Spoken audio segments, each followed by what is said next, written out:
की हाल दोस्तों।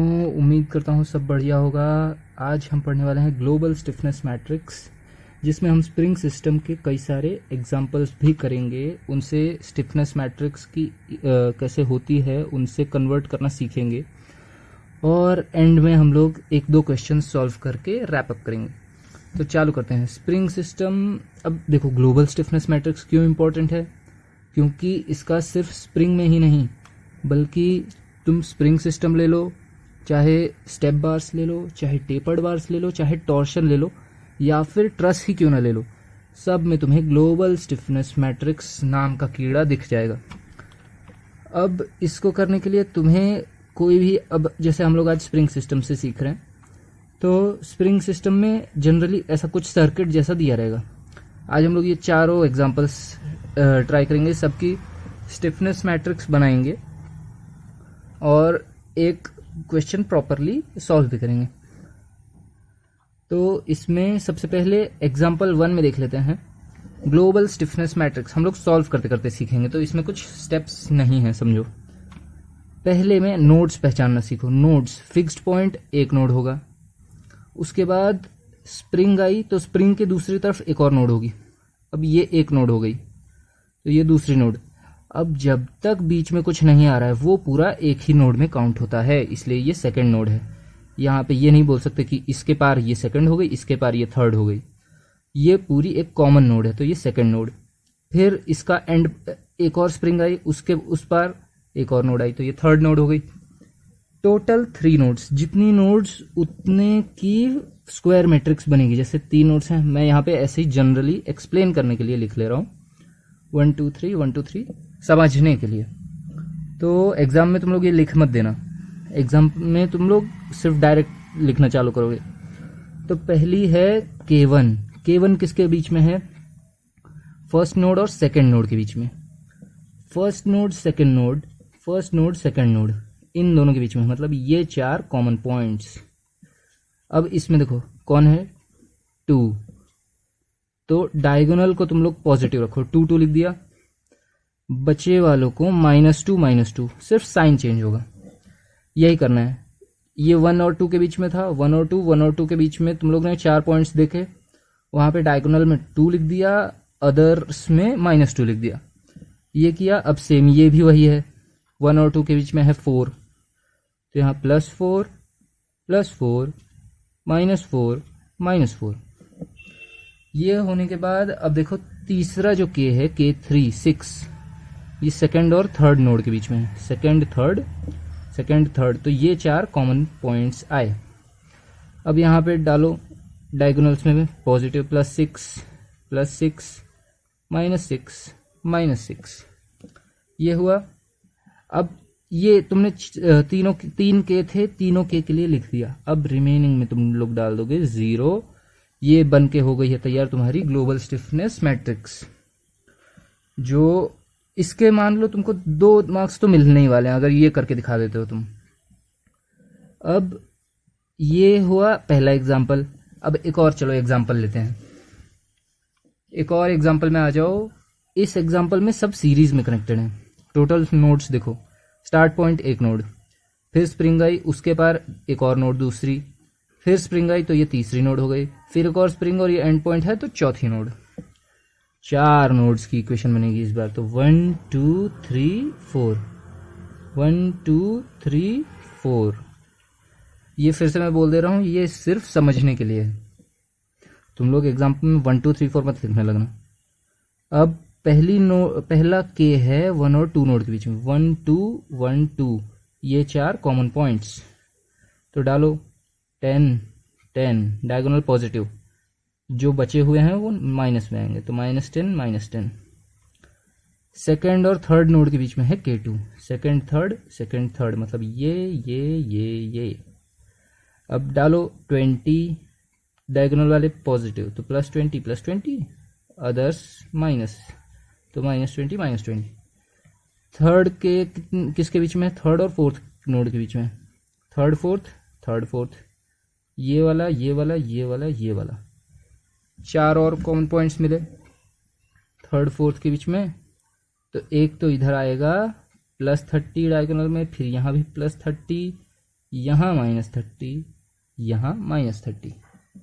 ये होने के बाद जो भी रिमेनिंग हैं, जो यूज़ नहीं हुए प्लेसेस खाली रह गई, उनमें 0 डालो।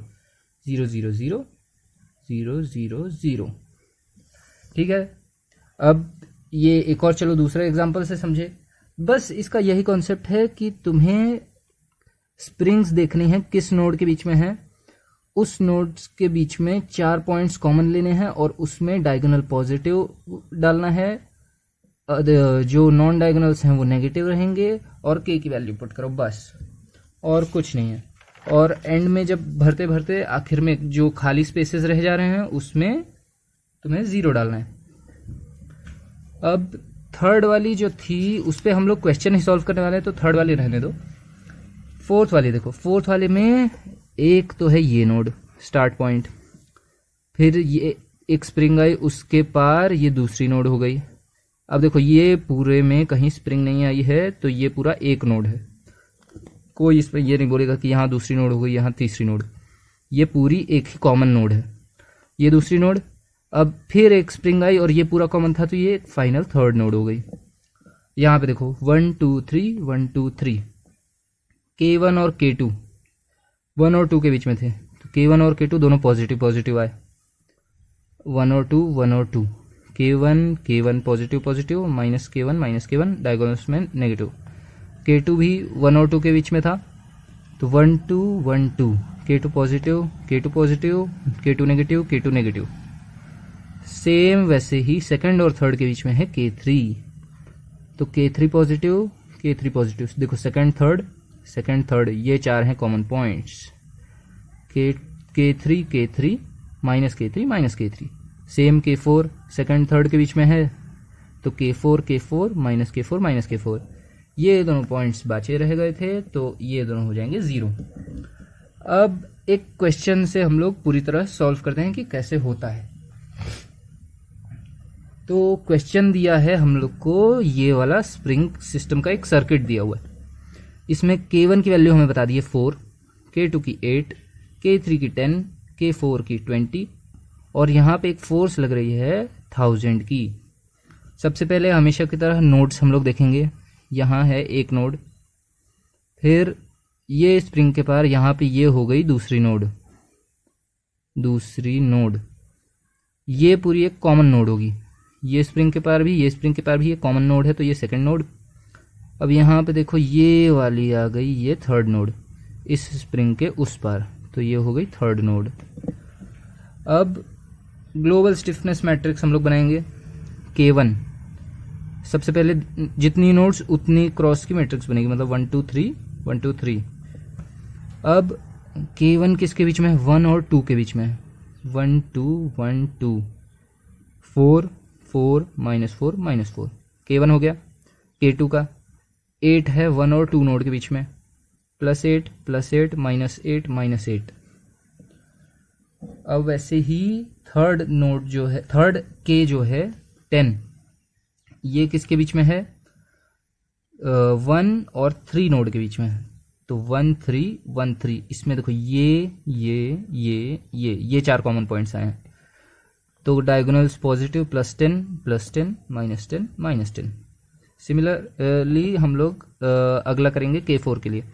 K4 है सेकंड थर्ड के बीच में, +20 +20 -20 -20। अब क्योंकि इसमें कोई खाली स्पेस बचा ही नहीं, तो हम लोग ने 0 नहीं डाला। खाली स्पेस रहता तो 0 डाल देते। अब हम लोग ग्लोबल स्टिफनेस मैट्रिक्स से ग्लोबल स्टिफनेस मैट्रिक्स की इक्वेशन लिखेंगे।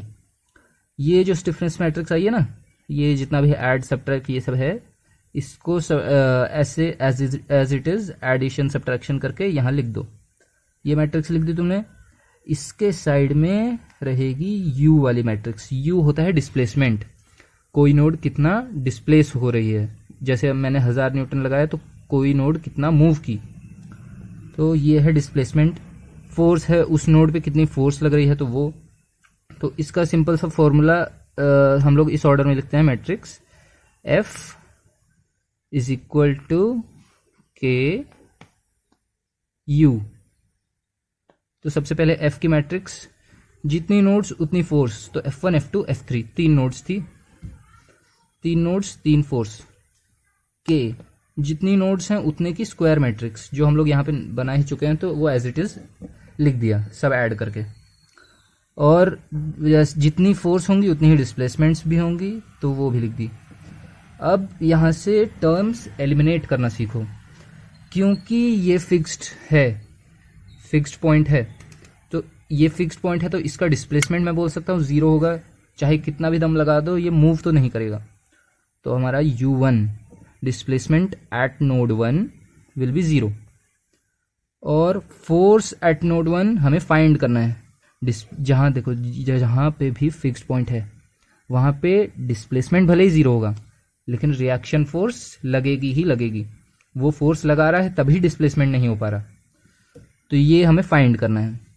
F2 के बारे में हमें कुछ बोला नहीं है, तो हम ये कंसिडर करेंगे कि ये है ही नहीं, एग्जिस्ट ही नहीं करता, ये 0 है, 0।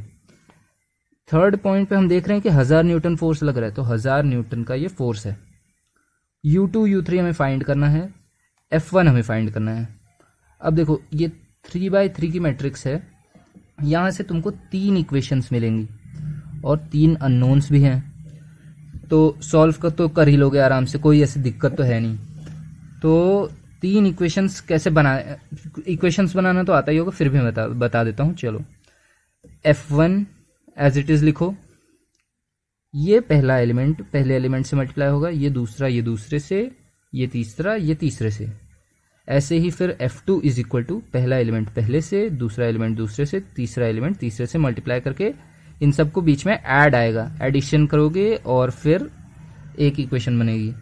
सिमिलरली ऐसे ही F3, इन दोनों का प्रोडक्ट, इन दोनों का प्रोडक्ट, इन दोनों का प्रोडक्ट, इन सबको ऐड करना है और ये तुम्हारी थर्ड इक्वेशन बन जाएगी। तो मैंने यहाँ बना ली हैं इक्वेशंस। पहली इक्वेशन बनी F1 is -12 U2 -10 U3। Second equation बनी 0 is equal to 32 U2 -20 U3। तीसरी बनी 1000 is equal to -20 U3 plus 30 U3। अब ये 3 इक्वेशन बन गई। अब इसमें देखो सेकेंड और थर्ड इक्वेशन में 2 इक्वेशन है और 2 अननोन्स हैं, U2 U3 हमें नहीं पता और 2 इक्वेशन भी हैं। तो ये तो कैल्सी पे डालोगे तो तुम्हें मिल जाएगा।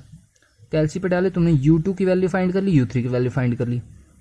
U2 U3 मिलने के बाद मैं U2 U3 को इसमें पुट करूं तो मुझे F1 भी मिल गया। F1 की वैल्यू कितनी आई? -999.92 न्यूटन। अब क्योंकि हम लोग कैल्सी में तो बहुत बड़ा ये -999 क्यों आई? क्योंकि कैल्सी में जब हम लोग पुट कर रहे थे तो ये इसकी वैल्यूज पॉइंट के आगे भी कई सारी थी, इसके भी पॉइंट आगे, हम लोग ने पॉइंट के बाद मैक्सिमम 2 डेसिमल्स तक काउंट किया है और उसके बाद उसको वैल्यू पुट किया। तो ये एक तरह से अप्रॉक्स फोर्स आई है। अप्रॉक्स मतलब अब ये अप्रॉक्स किसके इक्वल है? 1000 के। तो मैं ये कह सकता हूं कि ये 1000 न्यूटन की फोर्स रिएक्शन लगा रहा है और ये लॉजिकल भी है। क्यों? क्योंकि और कोई एक्सटर्नल फोर्स है नहीं इस सिस्टम में, सिर्फ एक ही है, 1000 न्यूटन। 1000 न्यूटन एक साइड लग रही है, दूसरी साइड रिएक्शन ये कितना लगा रहा होगा? 1000 ही लगाएगा, तभी ये इक्विलिब्रियम में रुका हुआ है, नहीं तो ये टूट फूट के भागने लगता। तो इसलिए ये आया तो नहीं 1000, लेकिन ये है वही है अप्रॉक्स। तो ऐसा आ सकता है, ऐसा कुछ नहीं है कि 1000 ही आना चाहिए या फिर कम आ गया तो गलत है। तो ये भी है, अप्रॉक्स आंसर्स ही आते हैं इसके ज़्यादातर।